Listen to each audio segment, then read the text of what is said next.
फ़लस्तीन। मुल्तान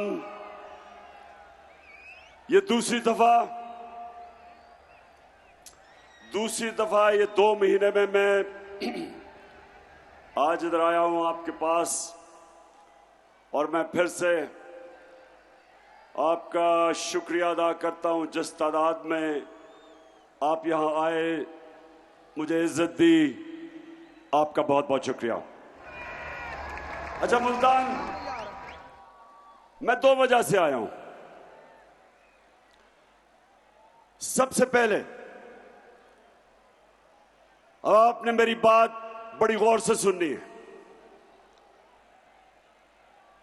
और मैं ये अपने नौजवानों को खास तौर पे इस पैगाम को लेकर सारे पाकिस्तान में निकला हूं। पिछले 3 महीने से मैं सारी कौम को इन 2 पैगाम, इनकी समझ, इनकी अहमियत, आपके मुस्तकबिल के लिए मैं अपनी सारी कौम को समझाने की कोशिश कर रहा हूं। सबसे पहले मुल्तान याद रखें, सिर्फ वो इंसान या कौम परवाज सिर्फ वो ऊपर कर सकता है जो आजाद हो। कभी गुलाम ना कभी ऊपर जा सकता, परवाज कर सकता, बड़े काम कर सकता है, ना कौम कर सकती है। इसलिए जब पाकिस्तान बनना था तो सारे हिंदुस्तान के मुसलमानों ने फैसला किया, इलामा इकबाल ने जो उनको ख्वाब दिखाई कि मुसलमान एक अजीम कौम बन सकते हैं अगर वो नबी सल्लल्लाहु अलैहि वसल्लम की सुन्नत पर चल के मदीना की रियासत के असूलों के ऊपर पाकिस्तान को कायम करें। और उस वक्त का नारा था कि पाकिस्तान का मतलब क्या, और दूसरा कि मेरा तेरा रिश्ता क्या। और ये भी 2 चीजें समझ लें। मेरा रिश्ता बलूचिस्तान के लोगों से, सिंध, पख्तूनख्वा, गिलगित बल्तिस्तान, आजाद कश्मीर, मुख्तलिफ ज़बानें हैं, सखावत मुख्तलिफ है, लेकिन ला इलाहा इल्लल्लाह हम सबको इकट्ठा रखता है। एक नजरिया, एक किबला। इसलिए एक पाकिस्तान बना था कि हम एक आजाद मुल्क में एक अजीम कौम बनेंगे मदीना की रियासत के असूलों पे। और हम ना अंग्रेजों की गुलामी कबूल करते थे, और ना कायदे आजम ने कहा कि जब अंग्रेज जाएगा तो ना हिंदुओं की गुलामी कबूल करते। हम आजाद कौम रहना चाहते थे। और हुआ क्या मेरे पाकिस्तानियों, हुआ क्या? हम उनकी गुलामी से निकल के आहिस्ता आहिस्ता अमेरिकनों की गुलामी में चले गए। और ये जो हमारी हुकूमत गिराई गई, ये अमेरिकी साजिश और मुकामी मीर जाफर और मीर सादिक ने मिलके पाकिस्तान की हुकूमत गिरा के 22 करोड़ पाकिस्तानियों की मुंतखब हुकूमत गिरा के ये चोरों के ऊपर मुसल्लत किया। तो मेरी कौम, मेरे नौजवान, मेरी बहनें और इतनी तादाद में आई हैं, मैं आपको सलाम करता हूं आज, माशाअल्लाह। देखिए, हमें क्यों उन्होंने हुकूमत गिराई? वो पाकिस्तान की क़यादत में ऐसे लोग चाहते थे जो उनकी गुलामी करें। हमारा जो लीडर था कायदे आजम मोहम्मद अली जिन्ना, गुलाम हिंदुस्तान में एक आजाद इंसान था। दुनिया इज्जत करती थी कायदे आजम की खुददारी पे, और वो छोड़ के आज जो हमारे ऊपर लोगों को मुसल्लत किया है, ये जो शहबाज शरीफ इंपोर्टेड प्राइम मिनिस्टर या क्राइम मिनिस्टर, मैं ये चाहता हूं कि सबसे पहले जरा देखें कि मुल्क का वो कौम जो ला इलाहा इल्लल्लाह पे उस पे सारी कौम इकट्ठी हुई थी आज से 75 साल पहले, उसका प्राइम मिनिस्टर क्या कहता है, जरा ये वीडियो देखें।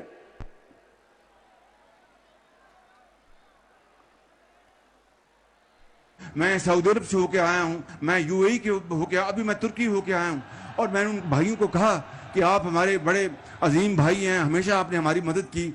और मैंने यही कहा, जब मैं आया हूं तो आप समझेंगे शायद ये मांगने आया है। मैं मांगने नहीं आया, लेकिन मजबूरी है। जिस तरह माजी में 75 साल में आपने हमारा हाथ बटाया है, कुछ अर्सा आप हाथ बटा। मैंने कहा मैं वादा करता हूं कि इंशाअल्लाह हम पूरी कौम हम मिलकर दिन रात मेहनत करेंगे, पसीना कराएंगे, अपने पांव पे खड़े होंगे। अच्छा, अब एक मिनट, अब ये जरा सुने कि 75 साल से आप हमारी मदद करते रहे हैं, हम भीख मांगते रहे हैं। तो मेरे पाकिस्तानियों, और पहले तो फैसला करो कि क्या इसलिए ये मुल्क आजाद हुआ था, इसलिए लाखों लोगों ने कुर्बानियां दी थी कि आज हम इन चोरों के क़यादत के नीचे दुनिया में जलील हों, इसलिए नहीं बना था। हम कभी ना भूलना हम किसकी उम्मत हैं। नबी सल्लल्लाहु अलैहि वसल्लम दुनिया का सबसे अजीम लीडर, हम उसकी उम्मत हैं। और ये लोग जो ऊपर बैठाए हैं हमारे, जरा वो मिनिस्टर का बताएं, जरा वो क्या कह रहा है ख्वाजा आसिफ, ये भी जरा देखें, पहले समझें कि हुआ क्या है। अमेरिका जो है अगर जो है वो चाहे तो इस वक्त पाकिस्तान के लिए इतनी माशी जो है डिफिकल्टीज क्रिएट कर सकता है कि मैं समझता हूँ कि हो सकता है हम जो हमारा ऑयल बिल जो है अदा करने के लिए हमारे पास पैसे ना रहें। ऑलरेडी जो माशी हालात जो है हमारे इंतहाई मखदूश हैं। ये सारे वेंटिलेटर जो है ना, ये लगे हुए हैं, अमेरिका की मर्जी से लगे हुए हैं। अमेरिका चाहे तो ये सारे के सारे जो हमें जो इस वक्त ड्रिप्स लगी हुई हैं या वेंटिलेटर लगे हुए हैं, सारे के सारे ऑफ हो जाते हैं। यानी कि हम जिंदा ही सिर्फ अमेरिका की वजह से हैं। बताएं जरा मुल्तान के लोगों, क्या हम अमेरिका की वजह से जिंदा हैं या ऊपर मेरा रब है? सो मैं ये आपको इसलिए बता रहा हूं कि इसलिए इनको लेके आए हैं। ये हमें इस मुल्क के ऊपर जो बिठाया हुआ है, ये उनके नौकर हैं, उनकी गुलाम हैं। ये नवाज शरीफ और ये जरदारी के दौर में 400 ड्रोन अटैक हुए पाकिस्तान पे। अमेरिका की जंग लड़ रहा है पाकिस्तान, 80,000 अपने लोग मरवा रहा है उनकी जंग में, और 400 ड्रोन अटैक, यानी एक जिसकी जंग लड़ रहे हैं वो पाकिस्तान पे 400 अटैक करता है, जिसमें औरतें बच्चे बेकसूर लोग मारे जाते हैं। और एक लफ्ज इन दोनों ना जरदारी के मुंह से निकलता है ना नवाज शरीफ के मुंह से निकलता है। और अगर आपने देखना है कि इस 22 करोड़ अवाम का प्राइम मिनिस्टर अमेरिकी सदर के सामने कैसे बैठा हुआ है, तो जरा देखें, मुजाहरा फरमाएं जी।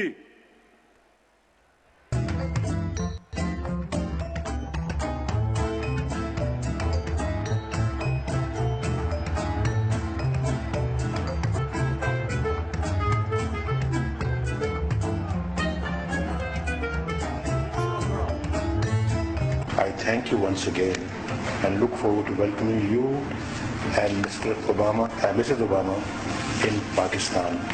And Keema and Dal is waiting. अच्छा ये जरा, अच्छा अब ये देखें कि हमारा वजीर आजम अमेरिका के एयरपोर्ट पे उससे क्या हो रहा है, ये जरा देखें। नहीं ओहो,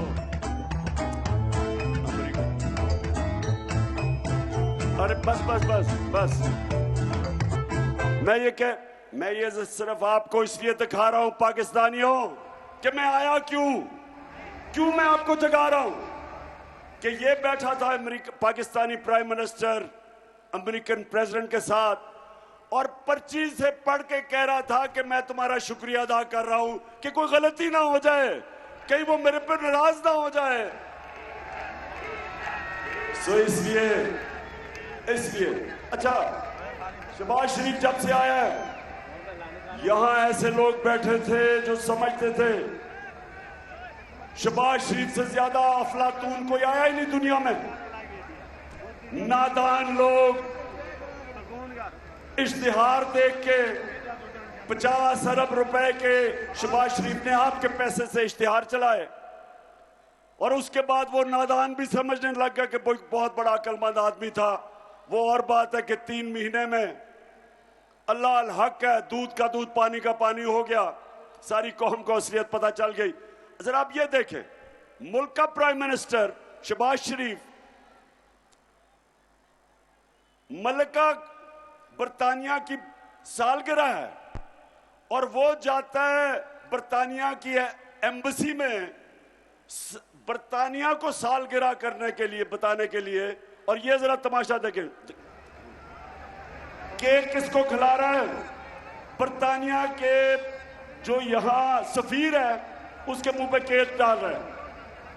ये फिर से दिखाना उनको, कहना का ये है मेरे पाकिस्तानियों, आपको मैं कह ये रहा हूं कि हम जब तक अपने पैर पे खड़ा होकर खुददार कौम नहीं बनेंगे, जब तक इसमें हमारे में खुददारी नहीं आएगी, हम ऊपर नहीं जा सकते। हम भिखारियों की तरह कभी किसी से पैसे मांगे, कभी किसी से। कौमें वो बढ़ती हैं जो इकट्ठे मिलके कौम कुर्बानी देती है, मिलके कौम हर मुश्किल का सामना करती है। जब 2010 में फ्लड आए और या मुल्तान के पास मैं खुद आया, या मुजफ्फरगढ़ डूबा हुआ था, जिधर भी दुनिया में पाकिस्तानी थे सबने मिलके पैसा चलाया, सबने पैसा इकट्ठा किया। किसी इमदाद के बगैर हमारी कौम इतने बड़े सानिया से निकल गई, क्योंकि कौम थी, कौम इकट्ठी हुई। हम 22 करोड़ पाकिस्तानी कुछ भी कर सकते हैं, लेकिन उसके लिए कौम बनना पड़ेगा। इस तरह के हमारे ऊपर चोरों को जो बिठा दिया है, इससे कौम आगे नहीं बढ़ने लगी। इस तरह कौम जब ऊपर चोर बैठ जाएं, कोई कौम से उम्मीद ना रखो कि वो ऊपर जा सकती है, क्योंकि आज तक दुनिया की तारीख में जब तक कौम ऊपर गई है, कौम मिलके कानून की बालादस्ती कायम करके, इंसाफ दे के, फलाई रियासत बना के, अवाम का ध्यान रख के, तब कौम ऊपर जाती है। अब मैं आपको जरा एक रेडियो आकाशवाणी, जो पाकिस्तानी रेडियो आकाशवाणी है, झूठों की शहजादी, जरा अब मैं आपको एक स्किट दिखाना चाहता हूं। इंडियन रेडियो ये जो आपको फैसल ने बताया था 1965 की जंग में, इंडिया का एक ऑल इंडिया रेडियो होता था आकाशवाणी, वो सारा वक्त खबरें दे रहा हो रहा था कि वो लाहौर भी फतह हो गया और पाकिस्तानी फौज हार गई, यानी हर झूठ की खबरें वहां से आती थी। अब हमारी मरियम बीबी हमारी आकाशवाणी बन चुकी है। तो मैं आप जरा पहले बैकग्राउंड दूं। इन्होंने इस मुल्क का पैसा चोरी करके शरीफ खानदान ने, नवाज शरीफ ने, लंदन के सबसे महंगे इलाके में, मेफेयर, मैं लंदन जानता हूं, लंदन सारा यूरोप में सबसे महंगा शहर है, उसके महंगे इलाके में इन्होंने 4 बड़े महल्लात खरीदे। तो मैंने उसकी निशानदेही की। मैंने जब कहा कि देखें ये आपके पास किधर से पैसा आया ये 4 महल खरीदने के, तो जब मैंने ये पूछा तो सबसे पहले शहबाज शरीफ के, अच्छा ये सुने, ये 2012 की है, सुनाएं। आपकी 4 अपार्टमेंट्स हैं, उनकी 1 अरब से ज्यादा, 1 अरब रुपए से ज्यादा उनकी कीमत है। अब 4.5 अरब तक पहुंच गई है उनकी कीमत। आपने अपनी जो टैक्स में टोटल आमदनी बताई है 94 में 1.5 लाख रुपए है। मुझे ये बताएं कि आपने अरबों रुपए की मेफेयर में प्रॉपर्टी खरीदी कैसे? बात ये है कि जिन अरबों रुपए। अच्छा, अब ये आए हैं जनाब शहबाज शरीफ के बेटे जो अभी मफरूर हैं, सलमान शहबाज। ये क्या कहता है, ये जरा सुने। 2012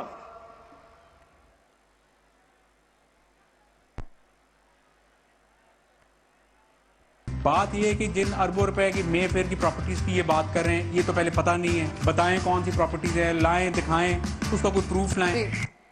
सुन लिया, कहते किधर हैं? अच्छा, अब रेडियो आकाशवाणी पाकिस्तान, जरा अब इनको सुने।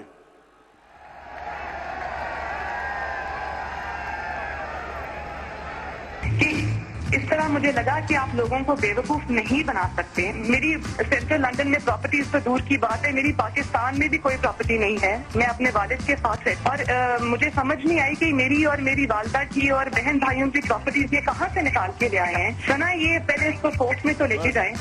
जिस तरह का पेपर ये आपके सामने। अच्छा, अब कि ये किधर से निकाल के ले आए मेरी भाइयों की और वालदा की प्रॉपर्टीज? अब इनको नहीं पता था, मरियम को, कि 2 साल के बाद एक इंटरनेशनल बैनुल अक़वामी इंकशाफ होगा जिसको कहते थे पैनामा पेपर्स। दुनिया में जो छुपाए हुए थे, दुनिया के मुल्क में बड़े बड़े वजीरों ने, वजीर आजम ने प्रॉपर्टीज छुपाई हुई थी, वो इंकशाफ हो गया। उसको पैनामा पेपर्स कहते थे। जब वो इंकशाफ हुआ तो इनके भाई हुसैन नवाज से जब पूछा गया कि जनाब ये वाकई आपकी प्रॉपर्टीज हैं, मरियम बीबी तो कहती है हमारी कोई लंदन छोड़ो पाकिस्तान में भी प्रॉपर्टी नहीं है। तो अब सुने वो क्या कहता है।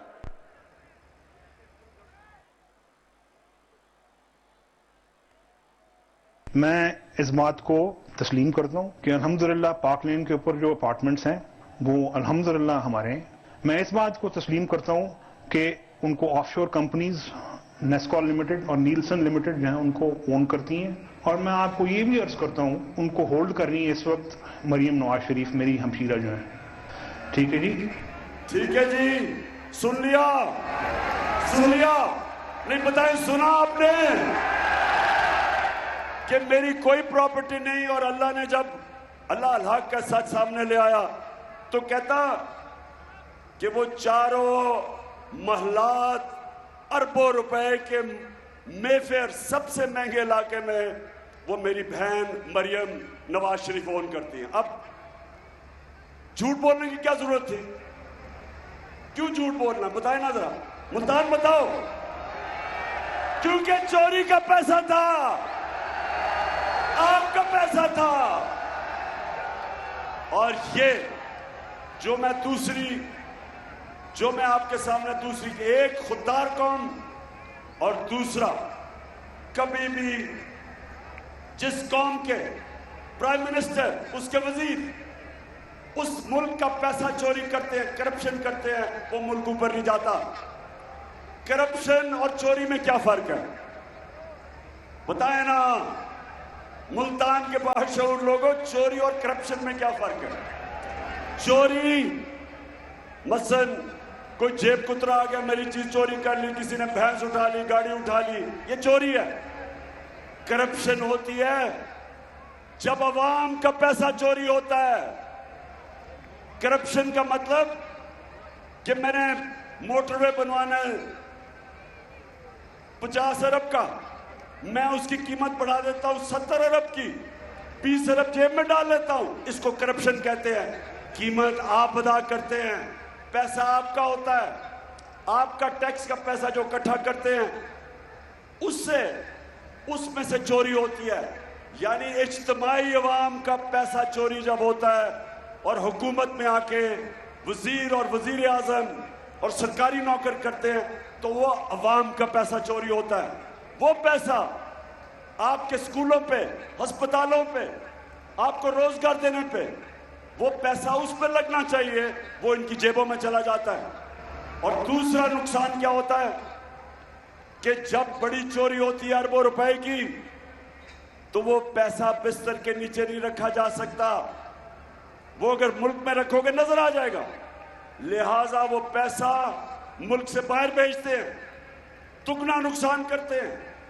जब चोरी करके आप पैसा बाहर भेजते हैं, आपको डॉलर लेने पड़ते हैं, और जब डॉलर आप लेते हैं, डॉलर की कमी होती है, डॉलर की कीमत ऊपर जाती है, रुपया गिरता है, महंगाई आती है, क्योंकि सारी चीजें जो बाहर से आप खरीदते हैं महंगी हो जाती है। सो एक चोरी का नुकसान, दूसरा जब आप मुल्क से बाहर पैसा भेजते हैं। तो मुल्तान, ये जो हमारी जहाद है, ये 26 साल से इन चोरों के खिलाफ मैं जहाद लड़ रहा हूं, 26 साल से। और मेरा सिर्फ मकसद एक है कि जब तक हम इन बड़े बड़े डाकुओं को कानून के नीचे नहीं लेके आएंगे, हमारे मुल्क का मुस्तकबिल कोई नहीं। हम इसी तरह भिखारियों की तरह भीख मांगते फिरेंगे। श्रीलंका में क्या हुआ है? हमारे दो खानदान 32 साल से हुकूमत कर रहे हैं और चोरी कर रहे हैं। श्रीलंका में एक खानदान 20 साल से मुल्क में मुलव्वस था। क्या हुआ श्रीलंका में? वो खानदान अरबोपति बन गया। उनके एहसास से मुल्क से बाहर इनकी तरह मुल्क का दिवालिया निकल गया। जान बचा के मुल्क से भागे हैं, वो जान बचा के भागे हैं। तो पाकिस्तानियों, ये ही यहां हो रहा है। मुल्क को मुश्किल में डाल दिया। आईएमएफ के 22 दफा आईएमएफ के पास हम गए, और ये दो जमातें 32 साल से इक़्तिदार में थी। तो जो मुल्क मकरूज होता गया, ये अमीर होते गए। कर्जा आपने देना है।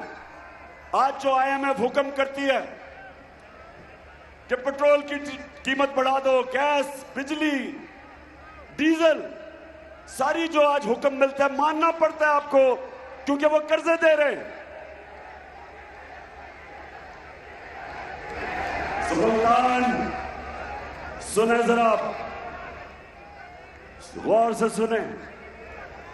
हम जब तक अपने मुल्क में और कौम करप्शन के खिलाफ लड़ती है, याद रखें, इमरान खान अकेला नहीं लड़ सकता। 26 साल से मैं लड़ रहा हूं, लेकिन जब तक कौम साथ नहीं मिलती, आप ये जंग नहीं जीत सकते, क्योंकि ये ताकतवर लोग हैं, पैसा है इनके पास। हमने इतनी कोशिश की 3.5 साल में कि ये जरदारी और ये शरीफों के जो पुराने बने हुए केस थे, इनको सजा हो, लेकिन ताकतवर थे। यहां लोग थे जो उनको सजा होने नहीं देते थे। हमारा इंसाफ का निजाम ऐसा था कि वो खींचते गए।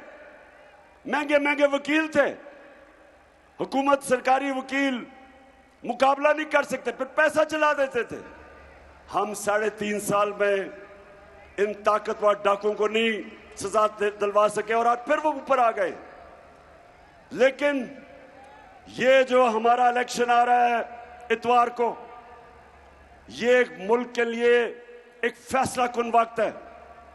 हम सब ने मिलकर इनको शिकस्त देनी है। जब तक कौम नहीं खड़ी होगी, आप इनसे आजाद नहीं होंगे।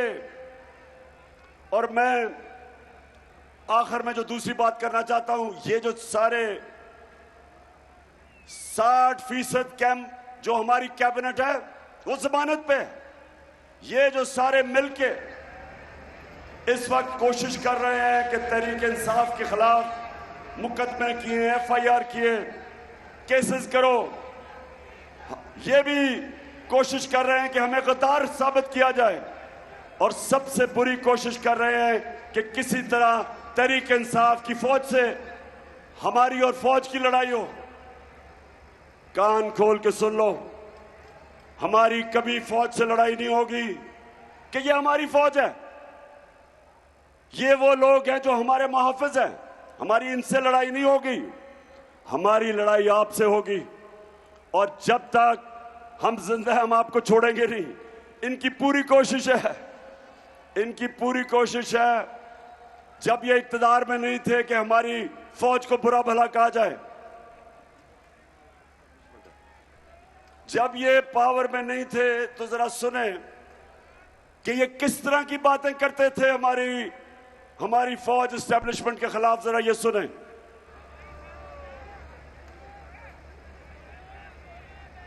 चेंज तो जिनकी वजह से होता है, जिनकी मदद से होता है, हम उनकी मदद नहीं लेना चाहते और हम चाहते हैं कि अगली हुकूमत का फैसला पाकिस्तान की आवाम करे। किसी के अदम एतमाद सौदे के बगैर मुमकिन नहीं होती। यहाँ पर अदम एतमाद का जो निज़ाम है एस्टेब्लिश के बगैर मुमकिन नहीं है। कोई डील करके इक़्तिदार नहीं चाहते। पाकिस्तान में तहरीक अदम एतमाद उस सूरत में अमूमन कामयाब होती है जब इस्टेब्लिशमेंट आपकी पुष्ट पे हो। एस्टेब्लिशमेंट करती है, वो डील का नतीजा होता है। जब भी अदम एतमाद से होते हैं तो यकीनन डील करती है। इस्टेब्लिशमेंट के बगैर अदम एतमाद की तहरीक को कामयाब नहीं किया जा सकता, क्योंकि इस्टेब्लिशमेंट भी एक तीसरी कुव्वत के तौर पे या चौथी कुव्वत के तौर पे पार्लियामेंट में यानी बकरम खुद जो है मौजूद है। तो इसका मतलब कि जब ये इक्तदार में नहीं होते, ये बुरा भला कहते हैं कि सारी बुराई इस्टेब्लिशमेंट की वजह से, और जब हुकूमत में आते हैं तो सारा वक्त कोशिश ये होती है कि दूसरों को केसेस करो, सहाफियों को अटैक करो, किसी ना किसी तरह हम सबको गंदा करो और हमें गद्दार कहो। गद्दार वो हैं जो इस मुल्क का पैसा चोरी करके मुल्क के बाहर ऑफशोर अकाउंट्स, महलात खरीदते हैं। गद्दार वो नहीं है जो सारी कमाई बाहर करें, सब कुछ बेच के अपने मुल्क में रहें और जीना मन रहा जिनका पाकिस्तान में हो। वो गद्दार नहीं है। वो गद्दार नहीं है जो इस मुल्क की आजादी के लिए और करप्शन के खिलाफ जंग लड़ते हैं। वो गद्दार नहीं है। जब अर्ज़े खुदा के काबे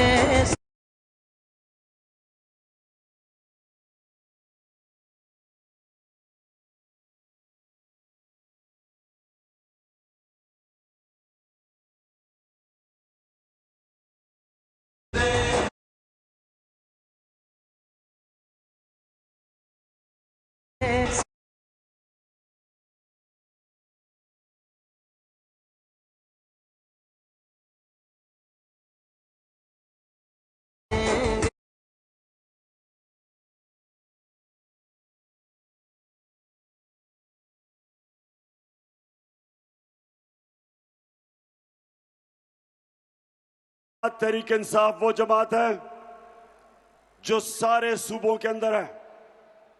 वो जमात जो इस मुल्क को इकट्ठा रख सकती है। इनकी जो जमातें रह गई हैं वो सुकड़ गई हैं, छोटी छोटी जमातें हैं। ये एक मुल्क की वफाकी जमात है और इस वक्त जो हमारे दुश्मन मुल्क को तोड़ना चाहते हैं वो चाहेंगे कि तहरीक इंसाफ कमजोर हो। हिंदुस्तान में खुशियां बनी जब शहबाज शरीफ आया, इस्राइल ने खुशी बनाई। मगरबी मीडिया जो मुझे जानता है, वहां भी उन्होंने इस्तकबाल किया इस चोर का। लेकिन जिधर जिधर मुसलमान मुल्क थे उनकी मीडिया पढ़े, सबको अफसोस हुआ कि एक 22 करोड़ की मुंतखब की हुई हुकूमत, जिसका वजीर आजम दुनिया में जाके इस्लामोफोबिया की बात करता था और नबी सल्लल्लाहु अलैहि वसल्लम के खिलाफ जो बेहुरमती उनकी करते थे, उनकी शान में गुस्ताखी करते थे, उसकी आवाज उठाता था, यूएन में उठाता था, ओआईसी में उठाता था। मुसलमान दुनिया में लोगों ने अफसोस बनाया, दुश्मन खुश हुए। तो पाकिस्तानी फौज दूसरी चीज है जो मुल्क को इकट्ठा रख सकती है, लेकिन अकेली वो इकट्ठा नहीं रख सकती जब तक कि एक फेडरल, एक पार्टी जो सारे सूबों में मुल्क को यूनाइट करे। तो ये साजिश है कि हमें उनके खिलाफ करें और कोशिश करें कि हमारी जमात टूटे। नुकसान पाकिस्तान का है, फायदा इन चोरों का है। इन चोरों को जिनके पैसे बाहर पड़े और प्रॉपर्टीज बाहर पड़ी हैं, इनको क्या फर्क पड़ेगा कि पाकिस्तान को अगर नुकसान पहुंचता है? ये जब मुश्किल पड़ती है बाहर भाग जाते हैं। हमारा जीना मरना इस मुल्क में है और अब मैं आखिरी दम तक अपने मुल्क के लिए लड़ूंगा। मैं इन सब का मुकाबला करूंगा और आप सब ने मेरे साथ मिलकर इनका मुकाबला करना है। हमने, और मैं ये भी कह दूं कि जिन जिन लोगों ने मुल्क के मिलके गद्दारी की थी, मुल्क से अमरीकी साजिश का हिस्सा बने थे, मीर जाफर और मीर सादिक का रोल प्ले किया था, पाकिस्तान की तारीख कभी इनको माफ नहीं करेगी, ना भूलेगी, ना इन गद्दारों को माफ करेगी जो इस साजिश में शामिल थे।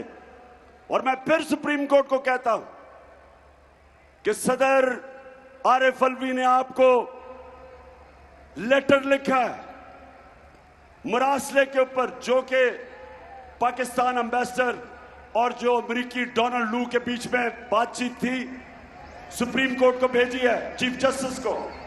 इन्वेस्टिगेट करें इसको, पता चलवाएं कि क्या रोल था, कितनी बड़ी साजिश, कौन कौन मिला हुआ था, अमेरिकन एम्बेसी का क्या काम था कि पाकिस्तानी सियासतदान हमारे पार्टी के सियासतदानों को अमेरिकन एम्बेसी में बुला के अदम एतमाद का पूछे। उनका क्या काम था? कौन से दुनिया में एम्बेसी ये काम करती है? पूछे सुप्रीम कोर्ट उनसे। और ये भी पूछे कि डोनाल्ड लू ने जब हमारे एम्बेसडर को कहा था कि अगर तुम इमरान खान को नहीं निकालोगे तो पाकिस्तान को बड़ा मुश्किलों का सामना करना पड़ेगा। सवाल यह है कि वजीर आजम मुल्क का मैं था,